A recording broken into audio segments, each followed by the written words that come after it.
Recommended سورہ ہے، بہت ہی ریکمنڈ، کثرت سے پڑھو، جب موقع ملے پڑھو، ڈرائیو کرتے ہوئے پڑھو، واک کرتے ہوئے پڑھو، لیکن اس سورے کی کثرت سے تلاوت کرو۔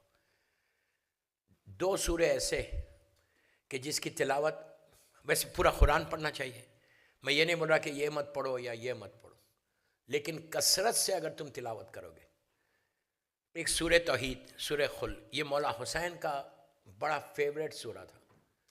پورے 114 سوروں میں سورہ خل ایک ایسا سورہ ہے کہ جس میں کمپلیٹ اللہ کی وحدانیت کا اعلان ہے، اور مولا حسین اس سورہ کی تلاوت کثرت سے کرتے تھے۔ صرف اس سے اندازہ لگا لو کہ یہ سورہ ایک ایسا ہے، سورہ خل، مجھے سورہ خل پہ پڑھنا نہیں ہے، ایک سورہ یہ ایسا ہے کہ 3 مرتبہ پڑھو تو ایک قرآن کا ثواب ہے۔ آپ بولیں گے تھینک یو ویری مچ، اس کا یہ مطلب نہیں ہے کہ قرآن پڑھنا چھوڑ دو، مطلب یہ نہیں ہے، لیکن اگر 3 مرتبہ پڑھو گے تو ایک پورے مکمل قرآن کا ثواب دیتا ہے۔ صرف اللہ کے کرم کا اندازہ لگاؤ، کتنا کریم ہے پروردگار، اس کے کرم کا اندازہ لگاؤ۔ وہ صرف کرم کرتا، رحم کرتا بندوں پہ، ہمیشہ، آلویز، سوائے کرم کے کچھ نہیں ہے اس کا۔ اگر کرم نہیں کرتا، رحم نہیں کرتا، اپنی ذات کے اوپر رحم کو واجب نہیں کرتا، تو ایک انسان جنت میں جانے کے قابل نہیں رہتا، جا ہی نہیں سکتے تھے۔ یہ اس کا کرم ہے کہ ایک ہمارے پاس ایک امید بنی ہوئی ہے اس کے کرم کی وجہ سے۔ بہرحال تو پھر کبھی موقع ملا تو اس پہ بولوں گا۔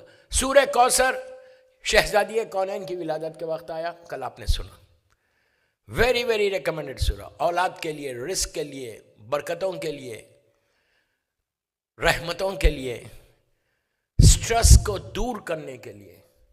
اگر کوئی سٹریس جیسی بیماری میں ہے تو تسبیحات 4 سبحان اللہ والحمدللہ ولا الہ الا اللہ واللہ اکبر اور سورہ کوثر، تمہارا سٹریس دور ہوتا ہے، جس کو مدر آف آل ڈیزیز بولتے ہیں۔ اور ان کنٹریز میں تو سٹریس زیادہ ہے، لیکن اگر سٹریس کو دور کرنا ہے، اور سٹریس ہر بیماری کی جڑ ہے، ہر بیماری اسی سے شروع ہو جاتی ہے، اس سے بچنے کے لیے اس کی تلاوت کرتے رہو، کرتے رہو، کرتے رہو، چلتے پھرتے کرتے رہو۔ اگر آپ وضو سے ہیں تو بہت ہی اچھا ہے، نہیں بھی ہے تو آپ پڑھ سکتے، کوئی حرج نہیں ہے۔ اس لیے اگر یاد ہے آپ دیکھ کے نہیں پڑھ رہے، سورہ کوثر اور سورہ توحید جتنا تم پڑھو گے تم دیکھو گے کہ تمہاری لائف کا گراف ایسا بڑھتا جاتا، کبھی ڈاؤن نہیں ہوتا، وہ شخص کبھی پیچھے نہیں جاتا جو ان سوروں کی تلاوت کرے۔